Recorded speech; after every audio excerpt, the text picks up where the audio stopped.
నరసరావుపేటలోని కోడెల శివప్రసాదరావు స్టేడియంలో ఏర్పాటు చేయబడిన క్రికెట్ నెట్ ప్రాక్టీస్ ఐరన్ పోల్స్ని డిస్ట్రిక్ట్ స్పోర్ట్స్ డెవలప్మెంట్ ఆఫీసర్ తొలగించినట్లు జనసేన శ్రేణులు తెలిపారు. స్టేడియం నందు వివిధ రకముల ఆటలకు శిక్షణ ఇస్తూ ఉంటారు.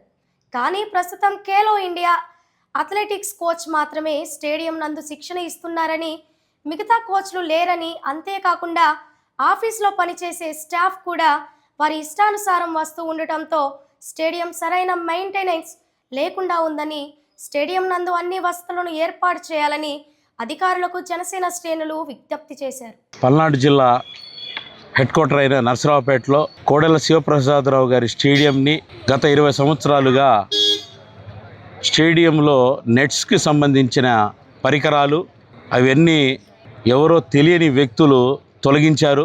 ఆ నెట్స్ ద్వారా అనేక మంది ప్రాక్టీస్ చేసి స్టేట్ లెవెల్, నేషనల్ లెవెల్స్ వెళ్ళి ప్రభుత్వం ద్వారా 2% కోటా కింద సెంట్రల్ గవర్నమెంట్ జాబులు పొంది ఉన్నారు. అటువంటి నెట్స్ని తొలగించటం ఎందుకు తొలగించారనేది మేము పోయి డిఎస్డిఓ గారిని, డిస్ట్రిక్ట్ స్పోర్ట్స్ డెవలప్మెంట్ ఆఫీసర్ గారిని అడిగితో అది ఎందుకు తొలగించారో చెప్పట్లేదు. దీని మీద ఎంక్వైరీ చేసి విచారణ చేయమని కలెక్టర్ గారి దగ్గరికి వచ్చి జనసేన పార్టీ ద్వారా మేము మెమోరాండం ఇచ్చాం. అలాగే అక్కడ వాటర్ ఫెసిలిటీ కూడా లేదు. వాకర్స్ డైలీ ఒక 1000 మంది వాకర్స్ మార్నింగ్ కానీ ఈవినింగ్ కానీ వెళ్తున్నారు. వాళ్ళకి మంచినీళ్ళు వసతి లేదు. బయట కాలువలు పెట్టారు, బయట వాళ్ళు పడుతున్నారు. అలాగే పార్కింగ్ లేదు. పార్కింగ్ ఇష్టానుసారంగా స్టేడియం లోపలికి వెళ్లకుండా పార్కింగ్ క్లోజ్ చేశారు. ముఖ్యంగా అక్కడ కోచెస్ లేరు. ఒక కోచే కనబడుతున్నాడు. రెండో coach municipal high school, girls high స్కూల్లో ఉన్నారని డిఎస్డిఓ గారు చెప్తే మేము వెళ్ళి మున్సిపల్ హై స్కూల్ హెచ్ఎం గారిని అడిగాం. హెచ్ఎం గారు ఒకటే చెప్పారు, మాకు ఇక్కడ ఎటువంటి కోచ్ లేరండి అని. కాబట్టి కోచ్ ఎవరు ఉన్నారో కూడా తెలియదు. డిఎస్డిఓ గారిని అడుగుతున్నాం, మీరు ఎప్పుడు ఉంటున్నారు సార్ అని అడిగితే డైలీ గుంటూరు నుంచి రావాలంటున్నారు, సమయానికి రావట్లేదు. స్టేడియంలో అనేక సమస్యలు ఎవరిని చెప్పుకోవాలన్నా కూడా అధికారులు ఎవరు అందుబాటులో లేరు.